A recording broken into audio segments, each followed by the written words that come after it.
Ouais, après des mois d'absence, je reviens et je clash. Benjamin Serbet, petit youtubeur, je te prends, je te casse en quatre. Ah ouais, comme de par hasard, t'as décidé de dessiner comme moi Robert Mitchum dans un film, une image de film, comme moi. Regarde-moi bien au fond de mes yeux et dis-moi, tu crois vraiment que t'es meilleur dessinateur que moi? Des youtubeurs dessinateurs, nous chez Shivan's Film, petit dessin animé, on en mange un tous les matins.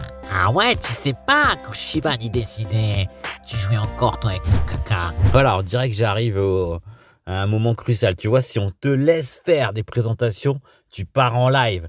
Non, ça va pas se passer comme ça dans la vidéo. Petit Bigorneau, t'y es pas du tout. Franchement, t'es complètement à l'ouest. Et je te le dis encore une fois, c'est l'inverse. En fait, on a vu une vidéo de Benjamin Serbet et on a décidé de faire le challenge de réaliser le même dessin que lui.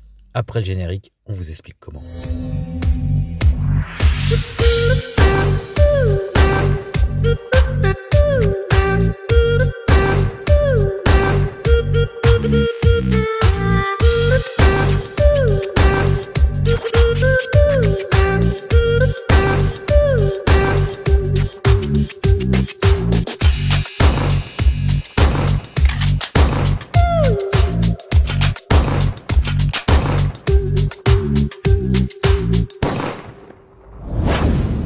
Bon, c'est qui casse la tête à Benjamin Serbet?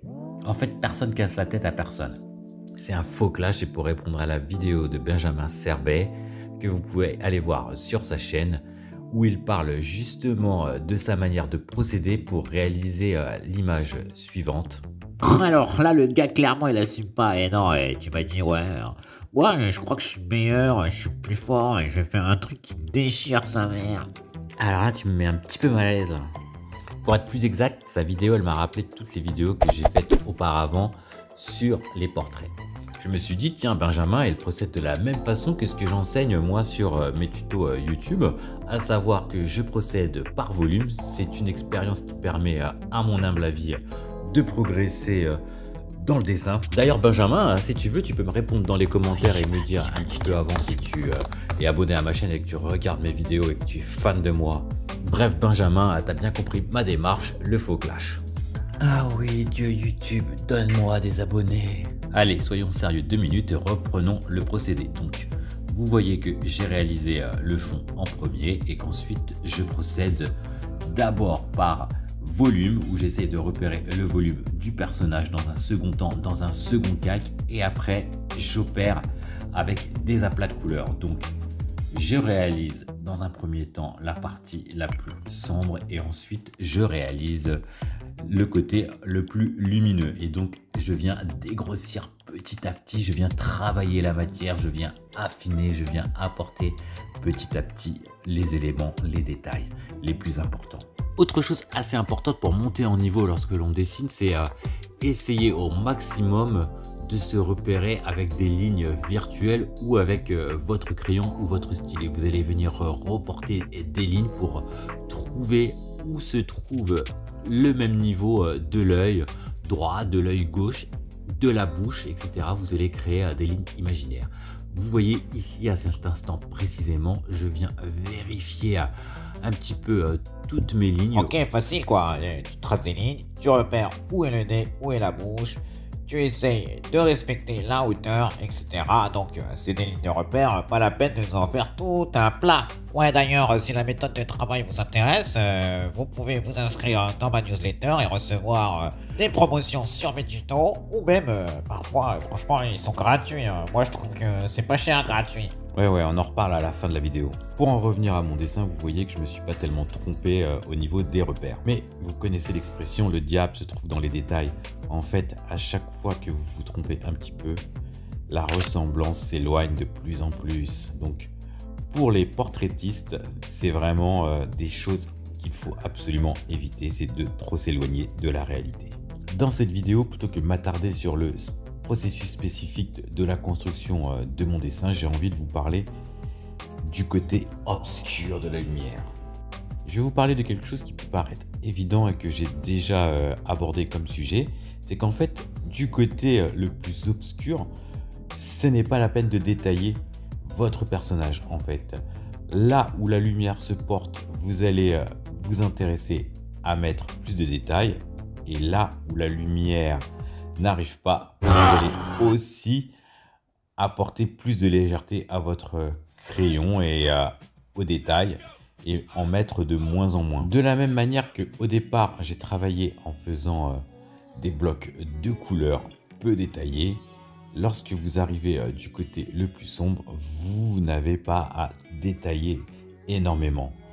Évidemment, sur la photo, lorsque l'on la regarde, c'est aussi un peu la réalité de ce qui se passe. Mais même s'il y avait plus de détails sur votre photo de référence, vous n'avez pas à aller chercher trop de détails. Vous allez apporter un style beaucoup plus léger, quelque chose de beaucoup plus naturel en fait. Dans le même esprit, lorsque vous dessinez, évitez de dessiner trop avec le zoom. Même si vous aimez le détail comme moi, évitez de le faire, ça va vous permettre d'aller plus vers l'essentiel.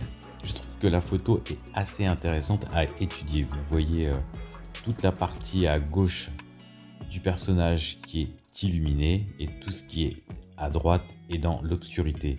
Il y a cependant quelques rayons de lumière, quelques highlights pour le terme technique, au niveau de sa nuque et de son oreille. Remarquez aussi la netteté du fond par rapport au personnage. Le personnage au premier plan est lui plutôt bien fini et le plan qui est derrière lui est flou. Vous avez deux manières de réaliser cela. Donc, ce qu'il faut comprendre ici, c'est le principe, c'est la dureté de vos ustensiles. Donc, plus vous allez avoir des choses définies et plus il est intéressant d'utiliser des mines dures qui vous permettent de réaliser des traits droits sans sans bruit, c'est-à-dire sans petits points supplémentaires, quelque chose de net. Et plus vous allez dessiner quelque chose de flou et plus vous allez utiliser quelque chose justement de moins dur et qui va vous permettre d'avoir un trait beaucoup moins net. Donc c'est ce qu'il faut par exemple pour réaliser ce fond là. C'est des ustensiles qui ne sont pas très durs, pas très bien finis. Donc c'est pour pas très bien fini, pas l'ustensile en lui-même, mais vraiment le trait qu'il génère. En gros, pour le fond, un aérographe va vous donner quelque chose, une sensation que l'objet est mal fini, donc qui va être un peu flou. Donc ça va être quelque chose qui va être plus utile pour réaliser le fond. Vous avez dans la palette que vous voyez à l'écran, la petite goutte qui permet elle aussi de réaliser un flou lorsque vous avez déjà réalisé votre trait. C'est au moment où votre dessin est fini, lorsque vous venez appliquer cette petite goutte par-dessus votre dessin, vous allez flouter l'ensemble. Donc c'est ce que je vais réaliser en toute fin de vidéo, je vous en parle déjà par avance. Bon, bah maintenant que tu as un petit peu fini avec tes histoires de dessiner, de flou, etc., tu pourrais nous parler un tout petit peu de ta newsletter, là. Tu as dit que tu en parlerais en fin de vidéo, là. C'est pas la fin de la bonne vidéo, idée. là. Bon, du coup, je vais vous parler de ma petite newsletter. C'est très simple. Vous allez dans la description de la vidéo. Il y a un lien vers une page qui vous permet de vous inscrire. Vous mettez votre nom, votre prénom et votre adresse email. Je vous envoie derrière ça une petite newsletter et dedans, si elle est à jour, vous recevez un code promo pour mes tutos ou des tutos que j'ai appréciés.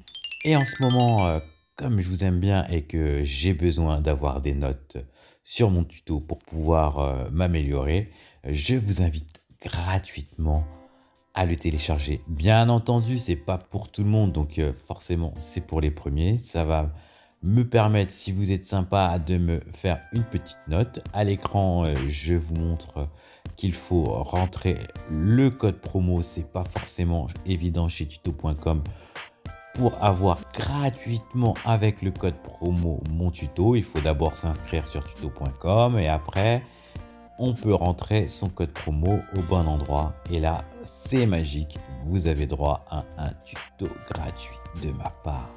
Et là, pour me dire merci, vous me mettez 5 étoiles. Non mais franchement, mettez-moi la note que vous voulez, aidez-moi à vous aider.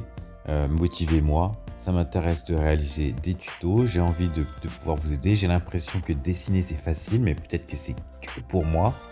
Et que finalement, c'est plus compliqué que ça. Mais en réel, j'arrive à aider les gens. Mais en virtuel, c'est plus difficile de comprendre vos blocages. Parce que je ne vous vois pas dessiner. Donc, aidez-moi à vous aider. Faites-moi des petites remarques sous cette vidéo. Ou dans mon tuto gratuit. Ou les tutos gratuits. J'ai pas encore décidé si j'allais vous en offrir un ou deux ou trois. On sait pas, hein, c'est ça hein, YouTube. Ah oui, surtout, ça dépend aussi à quel moment tu regardes la vidéo. Hein. Si t'es le dernier des bolosses à regarder la vidéo, ben forcément, il n'y a plus de promo. Sauf si tu es bien inscrit à la newsletter, parce que forcément, une newsletter, c'est pour vous donner des nouvelles, et donc il y aura tout le temps des nouveautés. D'où l'intérêt de s'inscrire à la newsletter. Et c'est automatique, normalement, quand tu t'inscris à la newsletter, tu reçois illico un mail. Si tu ne l'as pas reçu, c'est qu'il y a un problème. Soit c'est dans les spams, soit ben, tu t'es trompé d'adresse. Il y a un truc. Donc, c'est la première chose à vérifier. Tu t'inscris, tu regardes ta boîte mail. Bon, ben moi, j'ai fini mon dessin. Hein. Pour rappel, voilà ce qu'avait fait Benjamin Serbet. Moi, ce que j'ai réalisé et lui, ce qu'il a réalisé. À gauche, à droite. Donc, chacun son truc, chacun sa façon de voir les choses. Il n'y a pas plus joli, il n'y a pas plus moche. C'est chacun son style. Ah ouais, mais moi, finalement, j'aime bien ce que fait Benjamin.